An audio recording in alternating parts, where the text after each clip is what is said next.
یکم پرتوک و مولودا زازاکی.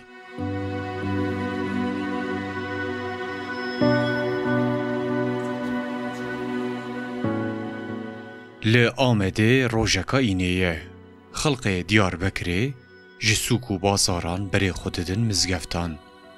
لبر مزگفتکی عالم و عارفکی لدورا 40 سالی بجماعتا جامعه رکتی ناوا صحبت و نقاشه.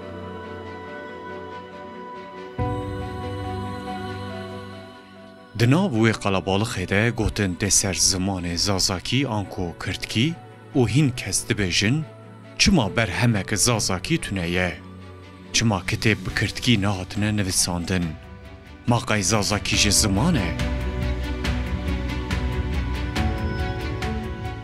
لسر وان گوتن و رخنیان او عالم بناوه ملا احمد خاصی برسواخوه هفته کدن روژا اینه بیوی بده.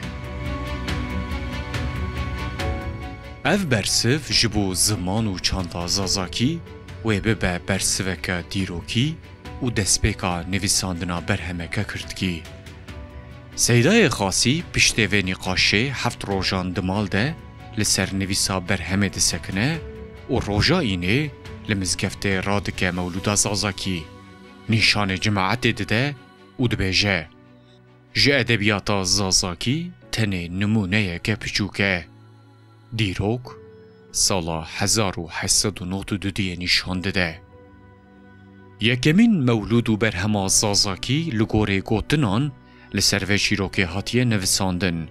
نویسکاره و برهما به همپا مالا احمد خاصی جخاصا هزانا لجه نافچه دیار بکریه. خاصی لگلک باجاران دگره و علم و عرفان کم دکه و بلاو دکه و سالا 1951 دجی لهزانا لجه دچه سر دلوانیا خواه.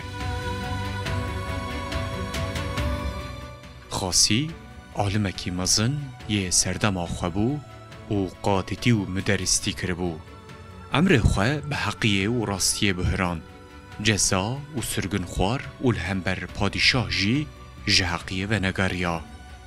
برهماویا هری نافدار بگمان مولودا زازاکیه وكيدن لسر عقيدة وبزمان عربي كتاب التسديد بشرح متسسري التوحيد لسر فتوى مفتية كي رسالة ردية ولسر حسكرن وأشقا خوتيجي رسالة اسماء الحسنى دنفسينة وكيدن هلبسين وين برزماني جي قهشنا بردستيمه خاصي برسكا كود دم آمده هجيت نقاش کرن بسالان بريانها برسواوه بطرز و اسلوب خويا حاضر جواب دده جد پرسن سیدا ما چخاره نه حرامه کو تو دکشینی